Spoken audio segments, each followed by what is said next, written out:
Good morning student. Hindi की कक्षा में आपका स्वागत है।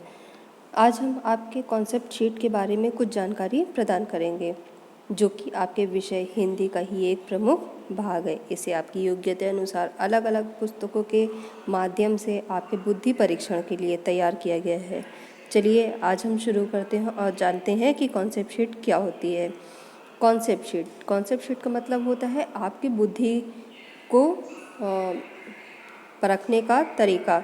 अब जैसे हमने आपको हिंदी चैप्टर में भाषा और वर्ण पढ़ाए गए थे, उसी के कुछ अंग से ये कॉन्सेप्ट शीट बनाई गई है। चलिए शुरू करते हैं। वर्णों के योग से बने शब्द को क्या कहते हैं? वर्णों के योग से बने शब्द बनाओ। अब जैसे यहाँ पे लिखा हुआ है श उ भ आ। अब इन वर्णों को मिला के क्या बनेगा? शुभ। शुभ। इन वर्णों को मिला के कौन सा शब्द बनेगा, कौन सा वाक्य बनेगा? शुभ। इसी प्रकार आपको ख प्लस उ शा प्लस ई, इनको मिला के नया शब्द बनाना है। वा प्लस या प्लस आ का प्लस आ प्लस रा प्लस आ प्लस न और आ, इनको मिला के भी एक आपको शब्द बनाना है। स उ ख अ, इनको भी शब्द जोड़ के आपको एक शब्द बनाना है। इन वर्णों के योग से एक नए शब्द को बनाना है।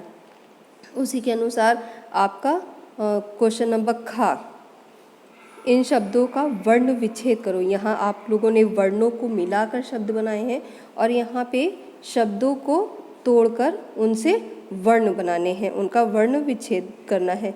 जैसे पहला आपका चुनमुन, च प्लस उ प्लस न प्लस म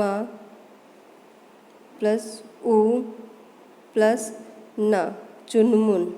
इसी प्रकार आपको चांद, ध्रुव तारा, परी, चंद्रमा, कलियाँ, खिलौने, चमक, चंदा, ऋषि, ट्रक, नर्तकी, इन सब का वर्ण विच्छेद करना है। अब हम आगे बढ़ते हैं क्वेश्चन नंबर घ की ओर। प्रश्न नंबर घ, इसी तरह आपको भक्त शब्द का वर्ण विच्छेद करना है।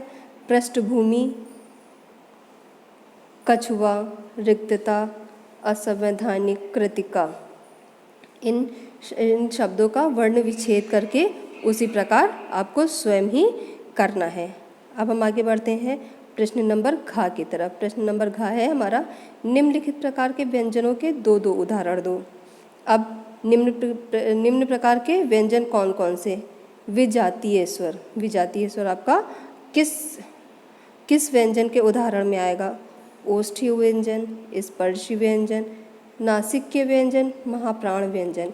ये आपको किस व्यंजन के उदाहरण है, ये आपको स्वयं ही अपनी बुद्धि परीक्षण के द्वारा करना है।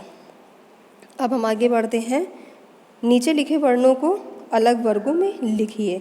अब यहाँ पे अनुस्वार, अनुनासिक, विसर्ग और हलंत युक्त शब्द भरने हैं।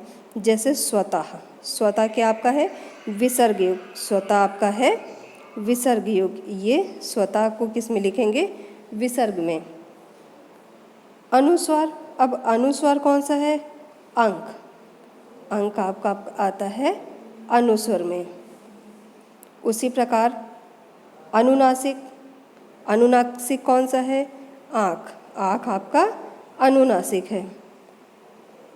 और हलंत, जिसके नीचे हलंत लगा हो वो आपका हलंत युक्त है। जैसे विद्या।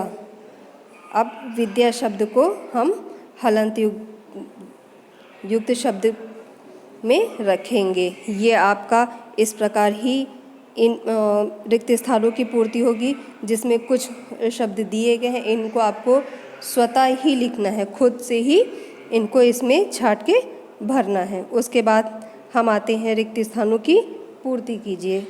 पहला है, दो व्यंजनों के योग से बने वह व्यंजन को क्या कहते हैं? दो व्यंजनों के योग से बने व्यंजन को क्या कहते हैं? जो आपका उचित आंसर हो वो इसमें भरिएगा। इसी तरह दूसरा है ख नंबर पे, किसका उच्चारण नाक से होता है? किस स्वर का उच्चारण नाक से होता है? किसका उच्चारण मुख और नाक दोनों से होता है?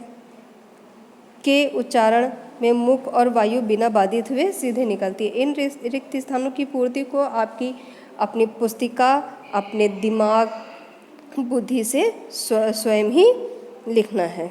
अब हम आते हैं प्रश्न नंबर 4 की ओर।